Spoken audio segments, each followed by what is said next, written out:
अस्सलामुअलैकुम, आप देख रहे हैं के न्यूज चैनल। अफसोसनाक खबर शामिल करते हैं तानलियावाला से। हमारे नुमाइंदे अली हसन साबरी की रिपोर्ट के मुताबिक जहां थाना गढ़फतेशाह के इलाके 549 गावबे में 10 साल बच्ची से ज्यादती की कोशिश को नाकाम बना दिया गया। दरिंदा सिर्फ 10 साल शकीला को कमाद के खेत में ले जाकर ज्यादती का निशाना बनाने ही वाला था कि बच्ची के शोर शराबे पर आसपास के लोगों ने मासूम की इज्जत लुटने से बाल बाल बचा ली। इस पर मजीद बात करेंगे नुमाइंदा खुसूसी अली हसन साबरी जी। इस अफसोसनाक वाक़े से मुतालिक नाज़रीन को आगाह कीजिएगा।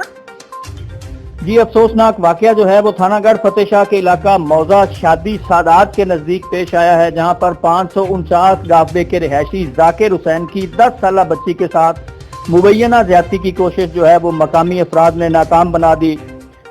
बच्ची के वालिद जाकिर हुसैन ने मौके से इख्तियार किया कि उनकी जो फौतीदगी हुई थी हाकिम कोर्ट में, वो 549 गावबे से रक्षा पे सवार होकर इधर फौतीदगी वाले घर आ रहे थे। तो बच्ची जो थी वो साथ रक्षा के भागती आई कि मुझे भी साथ ले चलें, लेकिन उन्होंने उन्हें साथ ले जाना मुनासिब नहीं समझा।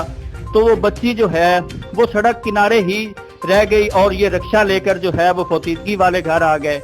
ये जो दरिंदा सिफ्त इंसान है, तसव्वुर अब्बास मीर आलम है, ये इसने जो है वो मोटरसाइकिल रोका और कहा कि आप क्यों रो रही हो, आप मेरे साथ चलो, मैं आपको उधर छोड़ देता हूँ। तो बच्ची जो थी वो उसके साथ बैठ गई। जो ही ये मौजा शादी सादात से हाकिम कोर्ट की तरफ जो सड़क जाती है उस तरफ गया, तो साथ ही जो कमाद की फसल थी उसके साथ उसने मोटरसाइकिल खड़ा किया, बच्ची को जबरदस्ती कमाद में ले गया, जहां पर उसके साथ ज्यादती की कोशिश की। ज्यादती की कोशिश के दौरान जो बच्ची की चीखो पुकार थी, याहो बका थी, वो सुनकर जो लोग थे वो इकट्ठे हुए और उन्होंने दरिंदा सिफ्त को पकड़ लिया। उसके बाद जो है वो उन्होंने थानागढ़ पुलिस के हवाले कर दिया। पुलिस थानागढ़ जो है वो इस हवाला से मजीद तफ्तीश कर रही है। जी।